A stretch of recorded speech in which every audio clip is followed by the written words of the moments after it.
అధికార పార్టీలో ఉన్నాడు కాబట్టి కొంత అధికార పార్టీలో ఉంటే ఏమన్నా నడుస్తదా? మేము ఎప్పుడన్నా 10 సంవత్సరాలు అధికార పార్టీలో ఉన్నాం. అట్లాంటి ఎమ్మెల్యేని అంత అంటే చిల్లర భాష మాట్లాడినావా ఎక్కడన్నా? ఎప్పుడన్నా మాట్లాడినావా? అందులో మా పార్టీ బీఫామ్ మీద గెలిచినావు గదా! ముందు అసలు నిజమైన రాజకీయ నాయకుడైతే ముందు రిజైన్ చెయ్యి ఫస్టు. ఆ బుద్ధి లేదు, ఆ ధైర్యం లేదు.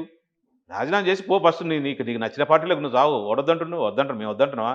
మా పార్టీ మీద గెలిచేసి మా పార్టీ ఎమ్మెల్యేని తిడతావా? మా కేసీఆర్ గారు ఎంత నమ్మకం పెట్టి అసలు నీలాంటి ఉద్యమ ద్రోహికి చేర్చుకోవడం తప్పు.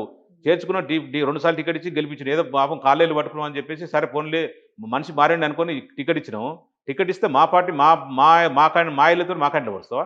మా పార్టీతోని మాకు గెలిచేసి మా పార్టీ ఎమ్మెల్యేని మాట్లాడతావా? అంటే నీకెంత ధైర్యం చెప్పు? హ్మ్. ఏమనుకుంటా నీ మనసుకునే పెద్ద గొప్ప లీడర్ అనుకుంటావా? ఓకే. లీడర్ అయితే లీడర్‌లాగా పనిచేయి. అందరిని ప్రజల సేవ చేయడానికి వచ్చిన ప్రజలతో మమేకమై ప్రజలతో పనిచేయి. నీకది లేదు.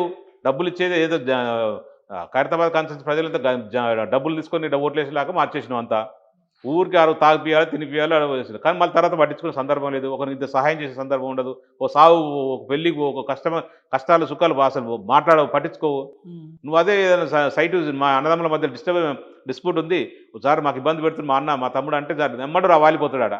పిలిపిస్తాడు. అంతో రాయించి ఇంతో ఏమంటారు 2 పిల్లులు కొట్లాడితే కోతి ఎత్తుకుపోతాడు. అట్లా ఎత్తుకుపోతాడు ఆయన సారు.